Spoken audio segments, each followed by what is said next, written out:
ಮಕ್ಕಳ ಜೀವಕ್ಕೆ ಇಲ್ವಾ ಗ್ಯಾರಂಟಿ ಅಂತ ನಿಮ್ಮ ನ್ಯೂಸ್ 18 ಸರ್ಕಾರಿ ಶಾಲೆಗಳ ದುಸ್ಥಿತಿ ಬಗ್ಗೆ ಅಭಿಯಾನ ಮಾಡ್ತಾ ಇದೆ. ಆದರೆ ಇಲ್ಲೊಂದು ಸರ್ಕಾರಿ ಶಾಲೆ ಜನ ಮೆಚ್ಚುಗೆಗೆ ಕಾರಣವಾಗಿದೆ. ಆದರೆ ಇದನ್ನ ಸರ್ಕಾರ ಮಾದರಿ ಶಾಲೆಯಾಗಿ ಮಾಡಿಲ್ಲ. ಅಲ್ಲಿನ ಶಿಕ್ಷಕರೊಬ್ಬರ ಶ್ರಮದಿಂದ ಈ ಶಾಲೆ ಮಾದರಿ ಶಾಲೆಯಾಗಿದೆ.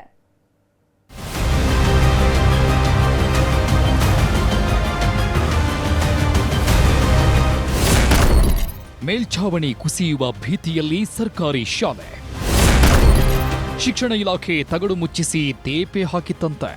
ಇದು ಕೋಲಾರದ ಬೆಳ್ಳಂಬರಿ ಗ್ರಾಮದ ಸರ್ಕಾರಿ ಕಿರಿಯ ಪ್ರಾಥಮಿಕ ಶಾಲೆ. ಸದ್ಯ ಈ ಶಾಲೆಯಲ್ಲಿ 14 ಮಕ್ಕಳು ವ್ಯಾಸಂಗ ಮಾಡ್ತಿದ್ದಾರೆ.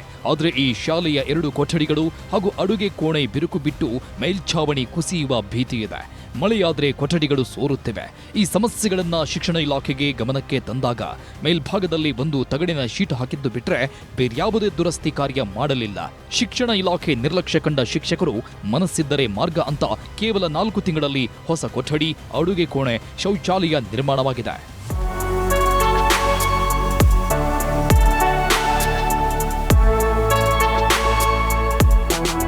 ಶಿಕ್ಷಕರ ಆಸಕ್ತಿಗೆ ಸ್ನೇಹಿತರು, ಗ್ರಾಮಸ್ಥರು ಸಹಕಾರ ನೀಡಿದ ಫಲವಾಗಿ ಇದೀಗ ಬೆಳ್ಳಂಬರಿ ಶಾಲೆಗೆ ಮರುಜೀವ ಬಂದಂತಾಗಿದೆ. ಹಳೆ ಕೊಠಡಿ ಪಕ್ಕದ ಖಾಸಗಿ ಜಾಗವನ್ನ ರಾಮಮೂರ್ತಿ ಎಂಬುವವರು ಶಾಲೆಗೆ ದಾನವಾಗಿ ನೀಡಿದ್ದಾರೆ.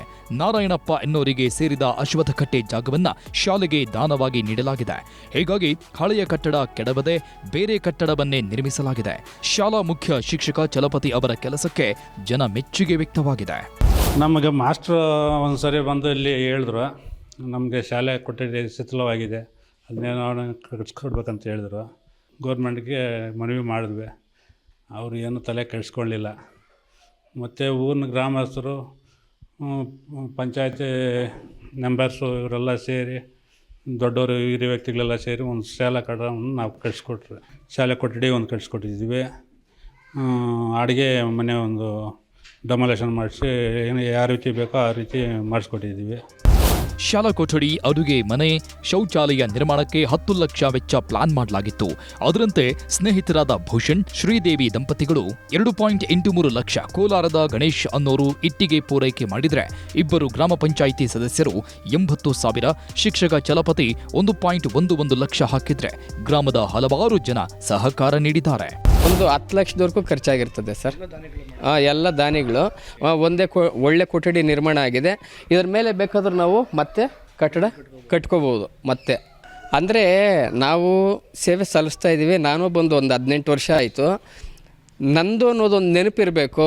ಇದು ನನ್ನಂಥ ಹಲವಾರು ಶಿಕ್ಷಕರಿಗೆ ಒಂದು ಮಾದರಿ ಆಗಬೇಕು. ಯಾಕಂದರೆ ನಮಗೂ ಸರ್ಕಾರ ಕೈ ತುಂಬ ಸಂಬಳ ಕೊಡ್ತಾ ಇದೆ. ನಂತರ ನಾನು ಬಿಟ್ಟು ಹೋದರೂ ಸಹ ಒಂದು ಶಾಲೆ ಉಳ್ಕೊಳ್ತದೆ ಅನ್ನೋ ಒಂದು ಉದ್ದೇಶದಿಂದ ನಾವು ಮಾಡಿದ್ದೀವಿ ಸರ್. ಒಟ್ಟಿನಲ್ಲಿ ಸರ್ಕಾರಿ ಶಾಲೆಗಳು ಸರ್ಕಾರಕ್ಕೆ ಬೇಡವಾಗಿರುವ ಈ ಸಮಯದಲ್ಲಿ ಶಾಲೆಗಳನ್ನು ಉಳಿಸಿಕೊಳ್ಳುವ ಛಲ ಶಿಕ್ಷಕರಲ್ಲಿ ಬಂದಿದೆ. ಉತ್ತಮ ಕಟ್ಟಡ, ಉತ್ತಮ ಶಿಕ್ಷಣ ನೀಡಿದರೆ ಮಕ್ಕಳು ತನ್ನಷ್ಟಕ್ಕೆ ತಾನು ಸರ್ಕಾರಿ ಶಾಲೆಗಳ ಕಡೆಗೆ ಬರ್ತಾರೆ ಅನ್ನೋದು ಸರ್ಕಾರಕ್ಕೆ ಅರ್ಥವಾಗಬೇಕಿದೆ. ಎಲ್ಲ ಕಡೆಯಲ್ಲೂ ಛಲಪತಿ ಅಂತಹ ಶಿಕ್ಷಕರು ಇದ್ರೆ ಶಾಲೆ ಮುಚ್ಚುವ ಆತಂಕವೂ ಇರಲ್ಲ. ಇವರನ್ನ ಮಾದರಿ ಶಿಕ್ಷಕ ಎನ್ನಬಹುದು. ರಘುರಾಜ್, ನ್ಯೂಸ್ 18 ಕೋಲಾರ.